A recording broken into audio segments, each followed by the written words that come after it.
Deputy mayor, అదేవిధంగా గౌరవ శాసనసభ్యుడు మాజీ హుసేన్ గారు, జిల్లా కలెక్టర్ గారు, ఈరోజు భోజగుట్ట నుంచి ర్యాండమైజేషన్ తర్వాత ఇల్లు పట్టాలు పొందుతున్న మీ అందరికీ కూడా నా హృదయపూర్వకంగా అభినందనలు. ఈ కార్యక్రమానికి భాగస్వామ్య అధికారులందరికీ కూడా అభినందనలు.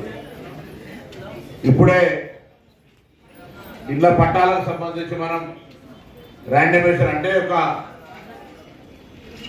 కంప్యూటర్లో ఎటువంటి వివక్షకు తావు లేకుండా, అవినీతికి తావు లేకుండా,